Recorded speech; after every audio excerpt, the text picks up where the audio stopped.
काल लक्ष्मण हाके सरांच्या सोबतचा माझा फोटो व्हायरल झाला वाटतंय।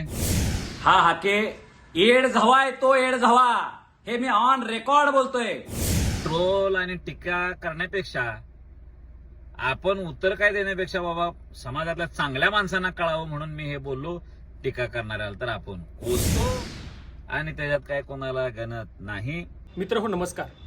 काल मराठा आंदोलक ॲडव्होकेट योगेश केदार यांनी लक्ष्मण हाकेंची भेट घेतल्याचा फोटो सोशल मीडियावर प्रचंड व्हायरल झाला आणि मग मराठा कार्यकर्त्यांनी योगेश केदार यांना टार्गेट केलं गेलं, त्यांच्यावर प्रचंड टीका झाली।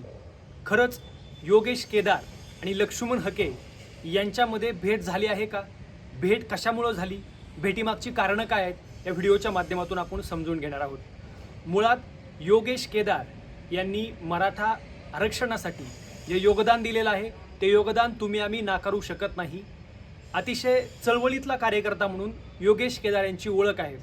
आज जरी त्यांच्या काही भूमिका चुकीच्या असल्या तरी माणूस चुकीचा होऊ शकत नसतो। त्यांनी अगोदर जे काम केलंय ते देखील मराठा आरक्षणासाठी होतं। वनवास यात्रा असेल किंवा मुंबईमधील त्यांचं उपोषण असेल।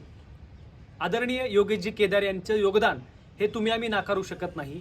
त्यांनी व्हिडिओच्या माध्यमातून देखील सांगितलं की लक्ष्मण हाकेंची माझी भेट झाली, कशामुळे झाली, का झाली हे देखील त्यांनी सविस्तरपणे सांगितलेलं आहे।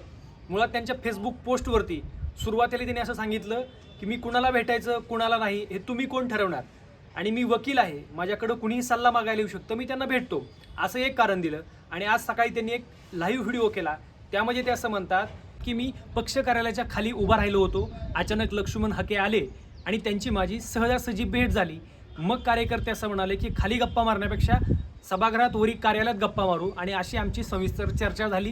ही भेट अचानक होती, परंतु मला प्रामाणिक असं वाटतं किंवा अनेक कार्यकर्त्यांना असं वाटतं की ही भेट ही अचानक झालेली भेट नाही, ही ठरवून झालेली भेट आहे। मग या भेटीमध्ये मला वाटतं योगेश केदार यांना टार्गेट करण्यापेक्षा लक्ष्मण हाकेंना शिंदे गटात प्रवेश करायचा आहे का? लक्ष्मण हाके शिंदे गटात येणार आहेत का? शिवसेनाचा ते कार्यकर्ता होणार आहेत का? कारण ते हे मला वाटतं ठरवूनच शिंदे गटाच्या कार्यालयामध्ये भेट देत आहेत। योगेश केदार यांना भेट घेण्यामागचं खरं कारण आता समाजासमोर आलं पाहिजे।